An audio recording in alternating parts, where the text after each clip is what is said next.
Gene Simmons claims that Ace Frehley and Peter Criss have been offered to join Kiss on stage during their last performance at Madison Square Garden and have went ahead and denied this offer. Welcome to the Kickback on Cassius Morris Official, the show where we break down the hottest topics in music and entertainment. Coming at you guys from my Zen room here. I got my little Om poster in the back. We're kicking it. This is where I come to relax and clear my head. And I figured we'd take the show on the road today for this episode to listen to this audio from Gene Simmons. We do have a couple of clips to accompany this, folks. So for anybody who's not up to speed, let's just sort of catch you up on what the deal has been. Kiss is currently on the end of the road tour, which means that Kiss is officially calling it a day. Now, I know there's been a lot of people speculating as to whether or not Kiss is actually going to be ending here. But according to what Gene and Paul are saying, even in this interview, which we're about to play some audio from, it's been 50 years and, everything has to come to an end at some point. So, of course, with this ending, the main thing that people want to know is how are we going to wrap this up when it comes to the living original members, the guys who helped found this group and bring this group into the spotlight, who were still alive and well, who were still out here living, a few miles from the venue where they're going to be performing this last Kiss concert. That's been the main question, and it looks like we may have finally gotten a straight answer from the Kiss camp and Gene Simmons. So what we'll do first, guys, is we're going to play this audio clip. This is a clip from Linea Rock, so shout out to them and full credit to them for this exclusive scoop in the interview. And this is what Gene had to say when asked if any special guests will be coming out during this final performance. He wasn't specifically asked about Ace and Peter, by the way, mind you, but he went ahead and addressed it anyway, obviously with this being on his mind. Let's get into this audio. And yes, there will be surprises. But for the fans, the older fans, the ones who've been around for 50 years, they're old. And some of them want to see Ace and Peter. The newer fans never saw them, and they don't know. But the older fans wonder about Ace and Peter. Well, I asked both Ace and Peter a few times, do you want to come out for the encores? Do you want to do some shows? And they both said no. Okay. So I don't know what to say about that. We have time. Maybe they will change their mind. I don't know, but it's always welcome. But there are many other. There we go. Gene Simmons speaking on Ace Frehley and Peter Criss potentially joining them for the final tour and the final show of the final tour, mind you, at Madison Square Garden. Now, Gene saying that he asked Ace and Peter. Now, there's a couple things to unpack in this clip when you really think about it. So I want to sort of take it item by item.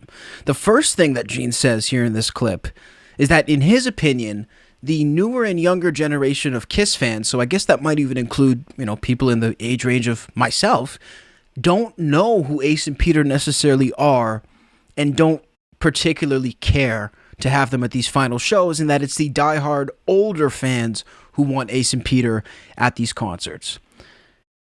Now, here's the thing. Kiss's original fans might be on the older side. That's fair enough. They might be old. But Gene Simmons is also old. And the thing that Gene Simmons has that a lot of his fans don't have is the isolation bubble of being rich and old.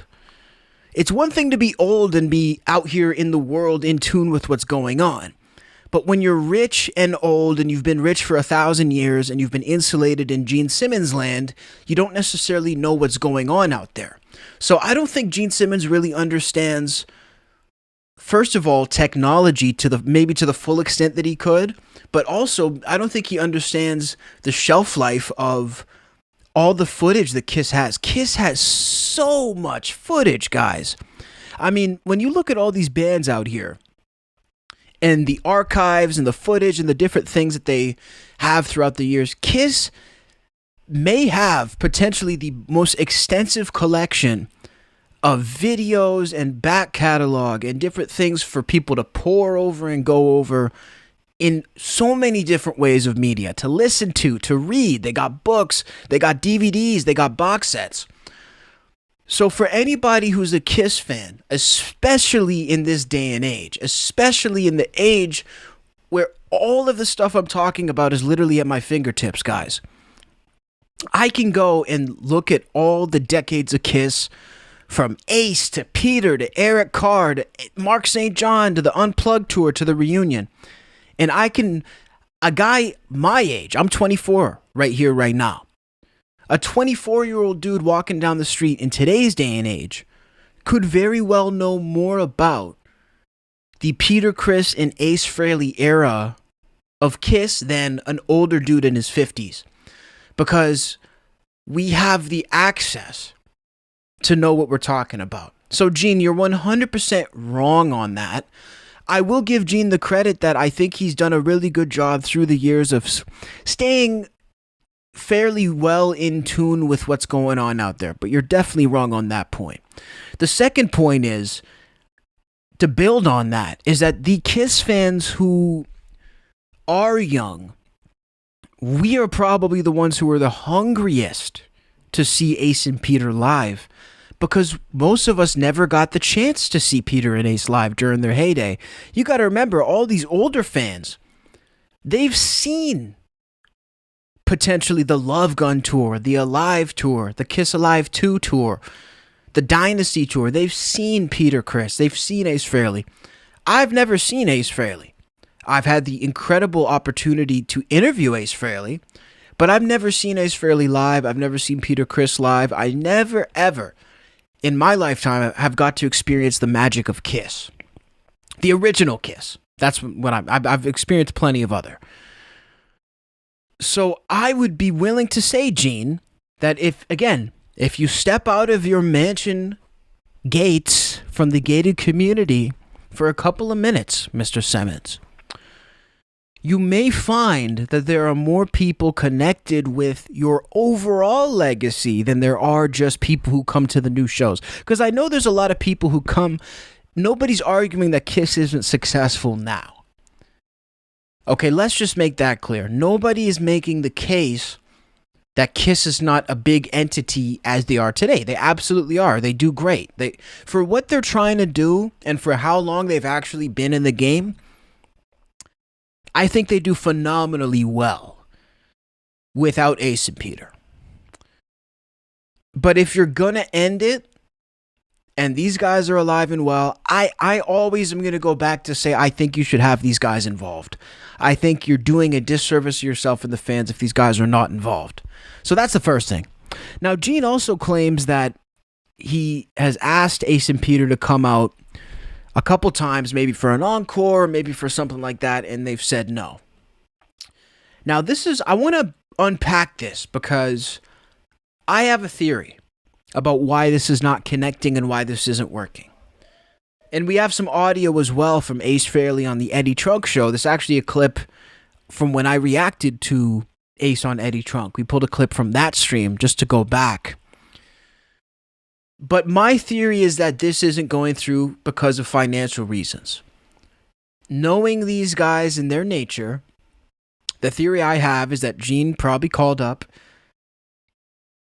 and maybe should I do the Gene voice? He said, "Hi, Ace. This is Gene. I have a very important offer for you." Now, my Gene is rusty. Okay. Fuck the Gene impression. We're not doing the Gene tonight.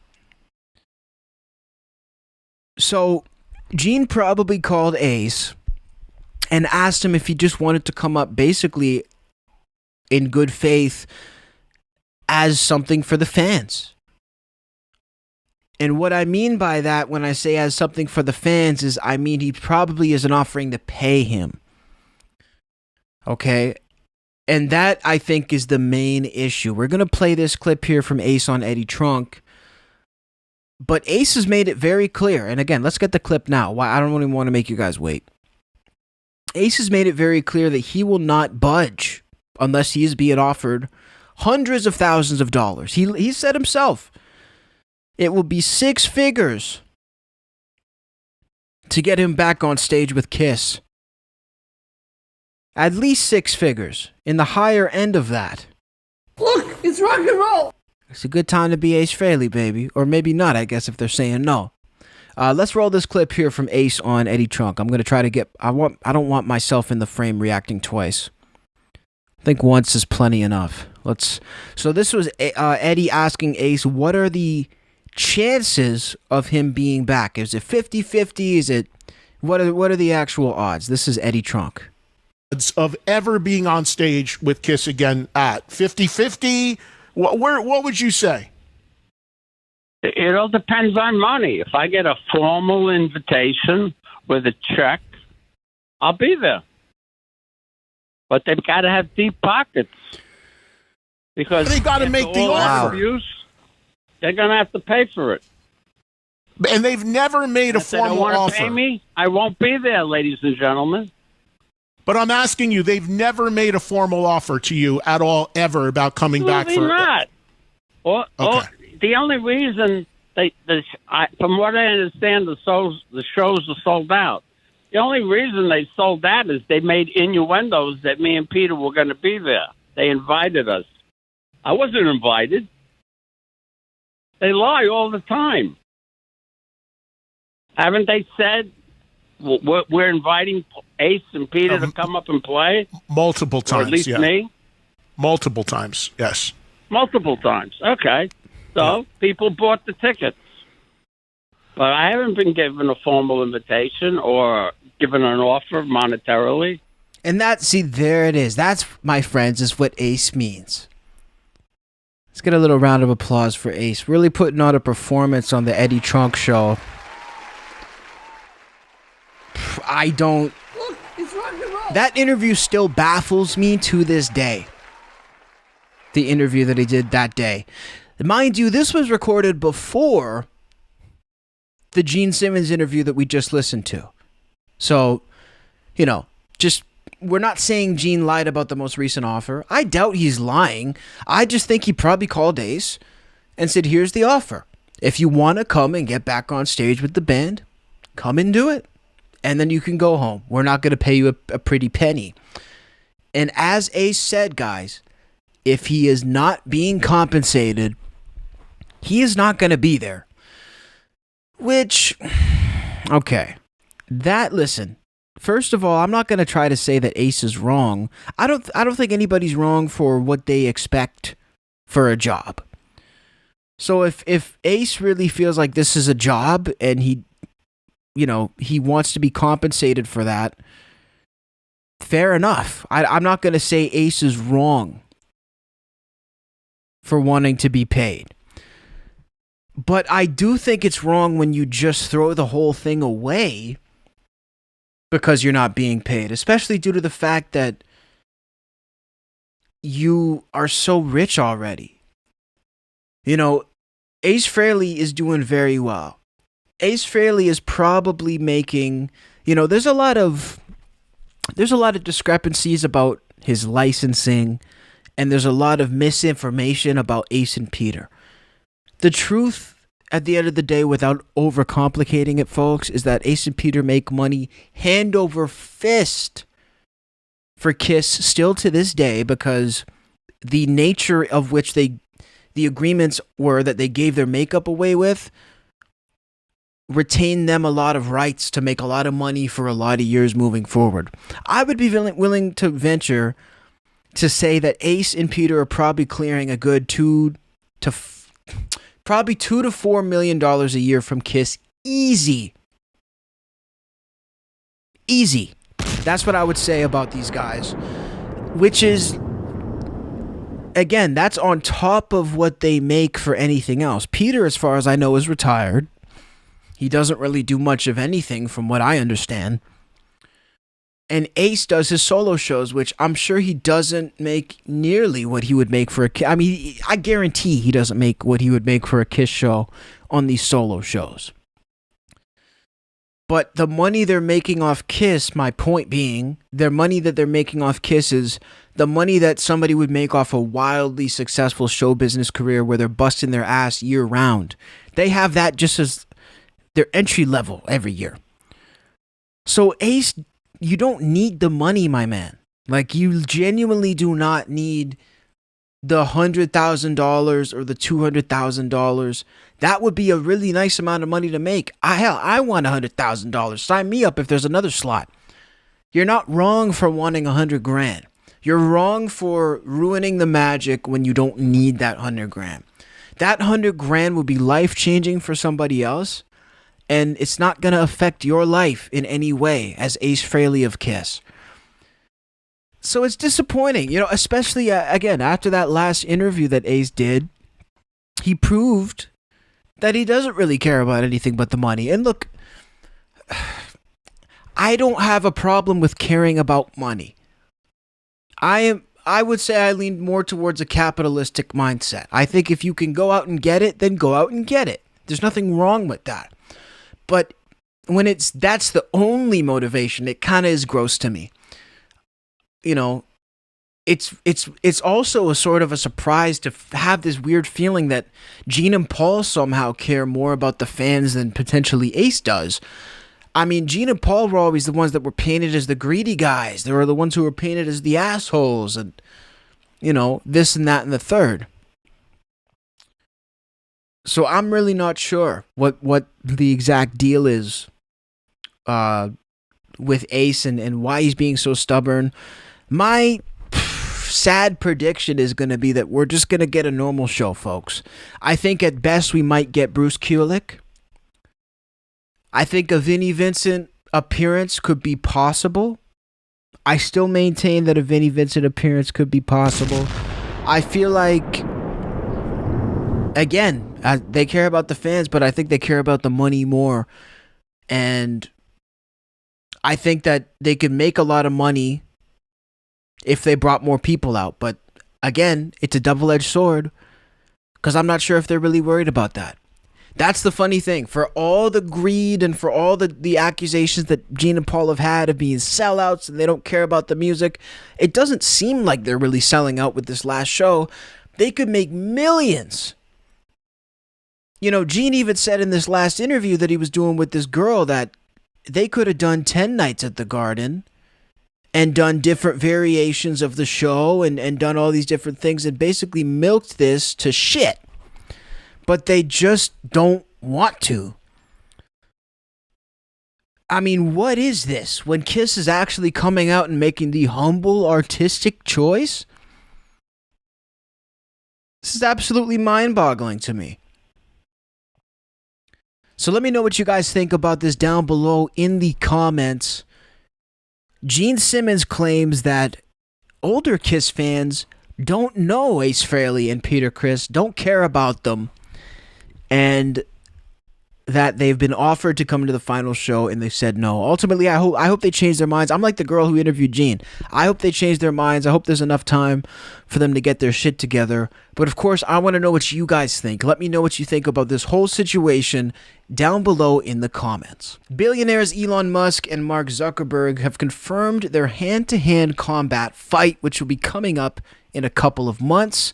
And they're still trying to find the suitable venue for this fight to occur. Now, rumors did break that this was going to be going down at the Colosseum in Rome.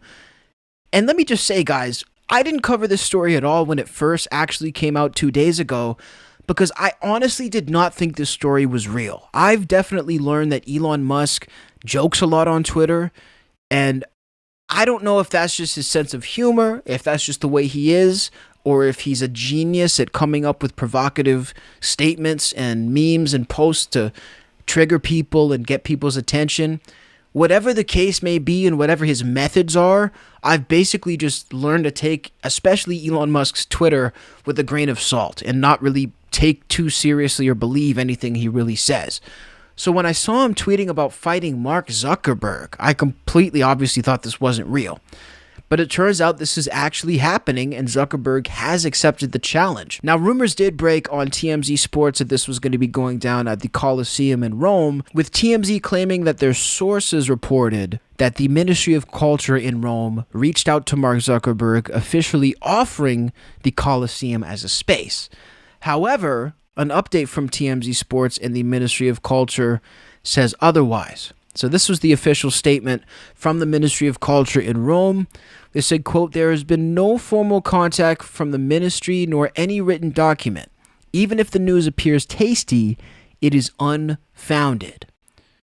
Now, sources with direct knowledge, again, are going back on that. And they're saying the ministry did reach out to Mark Zuckerberg. Then the request was forwarded to Dana White. And there was a follow-up, and a call was set for the following week. The ministry continues to deny this, saying if Zuckerberg and Musk want to perform in the Coliseum, they would have to make a non-violent challenge, which seems a little ridiculous. I mean, what is that Coliseum famous for? Seeing dudes getting eaten by tigers? I mean, that sounds a little insane. Of course, Elon Musk has been fueling the fire for this with his Twitter, saying some chance the fight happens in Coliseum.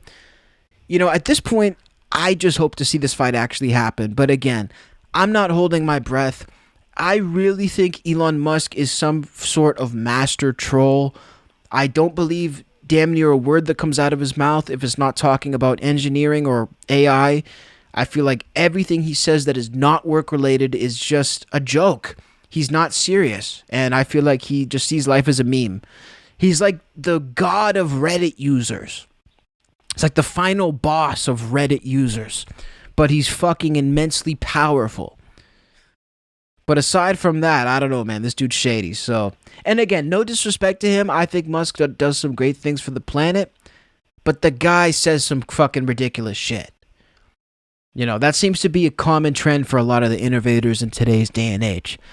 Let me know what you guys think about this fight and who you have your money on. I think I would bet Elon for sure. Elon is a tank, man. I think Elon Musk is a tank. Zuckerberg, I think, would take it very seriously due to the fact that he's not as much of a unit. So I think Zuckerberg is going to be doing some insane training and probably have the top of the line trainer.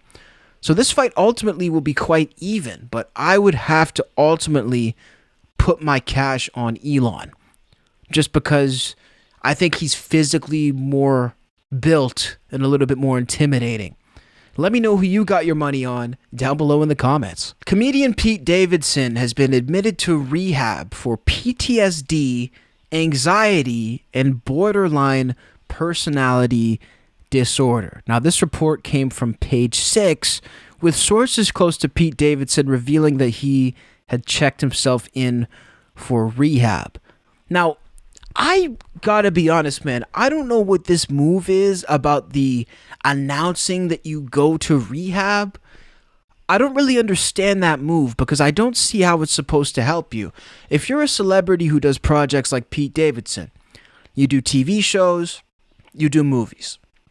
If you were to check yourself in to a rehab for 2 or 3 months in between projects and not be seen, I truly don't see why you would want to announce that. Like, how would anybody know that you had left? If you just disappear for 3 months, there's celebrities we don't see for years in between projects. I'm not wondering where they are. Am I wondering where Russell Crowe is right now? No. I don't know where he is. I don't know where Leonardo DiCaprio is right now. Just, they're doing stuff that they're not announcing to people. I don't know what this move is about announcing that you're going to rehab, but it seems like it may be like a last-ditch effort by Pete Davidson's team to keep him relevant. I mean, look, I'm not going to sit here and say Pete Davidson is irrelevant. He's definitely not at the level he was with Kim Kardashian, though. So I'm wondering what the deal is. Apparently, he is in a facility in Pennsylvania, the same facility where John Mulaney sought help for his alcohol and drug issues. One friend of Pete Davidson says Pete regularly goes to rehab for tune-ups and to take a mental break. So that's what's happening. Okay, so what's the point then? Why do I need to know this? Like, you know, you remember that article, We Know Too Much About Each Other? We know way too much about each other. That's how I feel about this. I feel like I don't need to know that Pete Davidson goes to rehab for regular tune-ups. And if he does, he could just shut up and go do it. His admission comes weeks after he was forced to apologize to the head of animal charity PETA for leaving a foul-mouthed rant on her answering phone. Let's listen to the PETA message, by the way. We have to get the PETA, because I remember when this came out, again, I was really sick when this came out. I couldn't get to this report, but this is Pete Davidson's phone call to PETA. Received today at 2:41 p.m. Hi, my name's Pete Davidson. This message is for Daphne. Thank you so much for making comments publicly that I didn't adopt a dog. I just want to let you know I'm severely allergic to dogs, so I have to get a specific breed. I'm only not allergic to Cavapoos and those type of dogs. And my mom's dog, who was 2 years old, died a week prior, and we're all so sad, so I had to get a specific dog. So why don't you do your research before you create news stories for people, because you're a boring, tired you and end of message. I wish they wouldn't have censored it, man. I think it would have been so much better uncensored. Listen, I wish all the best for Pete Davidson. I think Pete Davidson is a really, really funny guy. I think the level of success that he's reached is absolutely unfathomable. I think that when Pete Davidson started doing stand-up, I'm sure he had hopes to become a working comic and get in the movies and get on TV. I don't know if he could have pictured this level of success. I can't speak for somebody else, but I get the sense that this is really, really just a crazy life that this guy's living, and he's having a hard time with it. When you're at war with a guy like Kanye West and you steal his wife, and you're fighting with Kanye West, you have one of the biggest rappers in the world making songs about you because you stole one of the most famous billionaire women in the world from him. That's just a fucking crazy life. I'd have PTSD too if I was Pete Davidson. I'd be in a fucking ball somewhere sweating on the fucking ground if I was Pete Davidson. The things that this dude has gone through have been fucking crazy. He doesn't live a normal life, so I don't expect him to behave in a normal way. I wish him all the best. I think he's fucking phenomenal, man. I really love to see a young comic get it and make it. Having been in this business for so long and knowing how hard this business is and knowing comedians for so many years, I fucking love it, man. I love to see it. So wishing Pete Davidson the best, and I appreciate you guys for checking into this brand new episode of The Kickback. I think this is episode 11. Like I said, I'm really building this show up. We're going to have all types of different topics, different reviews. We're going to have things about my life. Of course, we have plenty of guests coming up for their own individual shows here on the channel, as well as different clips almost every single day. So if you haven't yet, please make sure to hit that subscribe button down below. And if you're a big fan of the channel, make sure to become a channel member for access to exclusive videos, posts, and content here at Cassius Morris Official. All you have to do is go on your computer or desktop, click the join button down below under this video, and become a channel member. And we appreciate all of our members. I'm constantly thinking of new cool ideas I can do to film for you guys and bring you guys awesome new content, and of course doing things for this show. So I appreciate you guys sharing your time with me and staying tuned in. I don't even know what the fuck I was going to say there at the end. Fuck it. We're going to end it. Love you guys. Thank you so much. Catch you on the next one.